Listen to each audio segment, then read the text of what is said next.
My family's island has 240 rooms.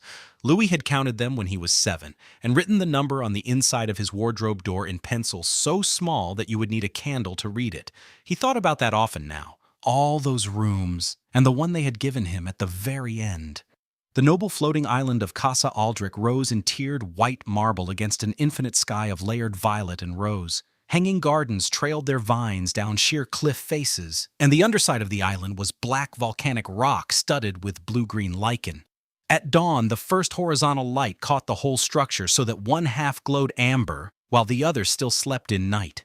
At the highest tower, a single banner snapped against the thin, indifferent wind. The House Aldric crest, a golden compass, rose on a field of white. From far enough away, the island itself was only a pale chip of stone in a vast void of cloud. 3 days ago, in the lesser hall, the cold had been deliberate.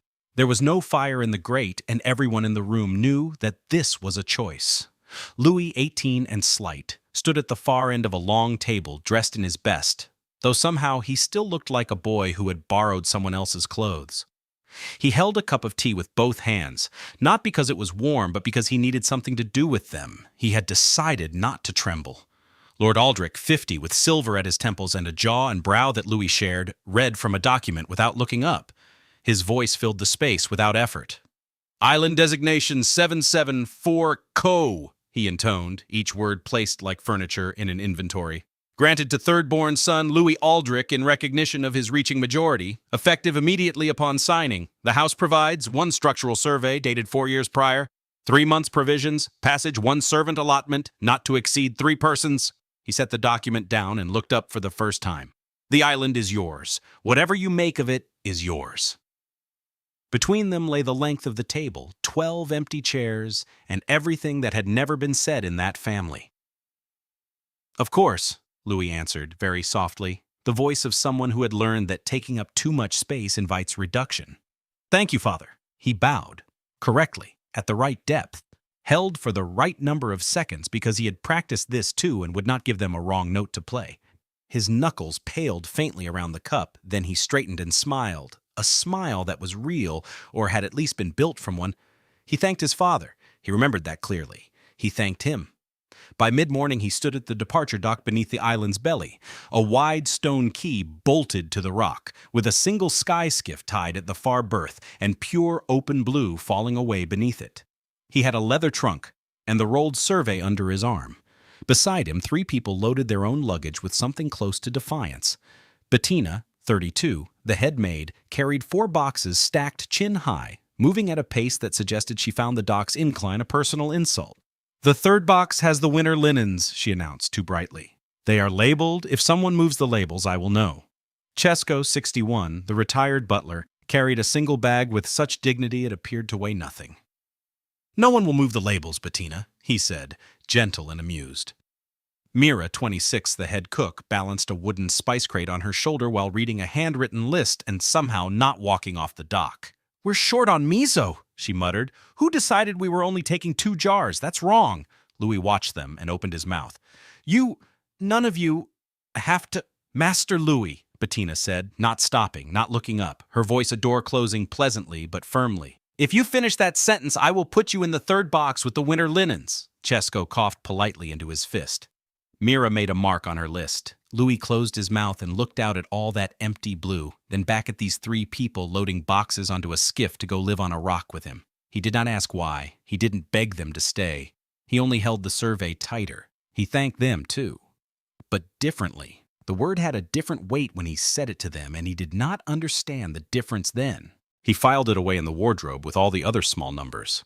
Now, in the present, the skiff broke through a low ceiling of white cloud, and island 7-74-koh revealed itself from above. A roughly oval island some 2 kilometers across, its northeastern corner crumbled where a chunk had long ago calved away. Tawny grass and pale stone covered its surface, and a single stunted tree at the highest point stood bent permanently sideways by the wind. There were no structures at all. The clouds below moved slowly like the thoughts of something very large and not yet awake. The 4 of them stood at the rail as the skiff descended. "It's smaller than the survey suggested," Bettina observed without cruelty. "And that northeastern edge is basalt," Louis said, quiet and concentrated. The edge is basalt underlayer. That's why it crumbled there. It's the softest seam. The rest of the perimeter should be granite. Bettina blinked and looked at him. He used to read geological surveys for leisure, Chesko offered fondly. You may recall the incident with Lord Aldric's library and the missing lamp oil. Louie pointed, his hand steady. There, northwest quadrant. You can see it in the color change. Darker stone, different mineral profile. The old survey didn't annotate that section at all. That's interesting. A darker band of stone ran along the northwest edge, nearly hidden by grass, catching the afternoon light with a faint crystalline glint. Can we land there first? Mira lowered her list, looked at him, looked at the stone, looked back. I'll start the dashi if the wind cooperates, she said dryly, already thinking of dinner. In the late afternoon, they gathered at the northwest edge, the sun low and red-orange, the air so clear that the clouds below glowed salmon and cream like the inside of a shell. Louie crouched and pressed his palm flat against the dark outcropping, then drew it back. A faint residue clung to his skin, carbon dark and almost oily. Anthracite seam, he murmured. Or, no, it's too dense for coal. He unfolded the survey on the stone, anchoring its corners with 4 small rocks, and traced a line. The northwest quadrant was blank, a white space the old survey had never filled. There are mineral deposits here they didn't survey. The old survey stopped at the granite perimeter and called it complete. But the geological layer under the basalt... Chesko, do you remember what the family used to trade with this dwarven compact? Processed anthracite and refined ores, primarily, Chesko answered, measured and interested. The compact controlled all extraction rights through their floating mine halls, if a deposit were found on unclaimed territory. It would belong to whoever holds the island rights, Louie finished. It was not excitement in his voice, but something quieter and more dangerous. Possibility. The wind moved the grass in one long wave. Which is currently you, Master Louie, Bettina noted, already accounting for complications, whose family just sent him here with 3 servants and a 4-year-old survey. Louie folded the survey back along its original creases, each one precise. Yes, he said, even and unapologetic for perhaps the first time, which is me. By dusk, a small camp had risen around the bent tree. Bettina's brazier glowed orange warm, a canvas shelter stretched taut between the tree and 2 poles, and Mira's cookfire crowned a small iron pot trailing steam. Louie sat on a flat stone with the survey across his knees.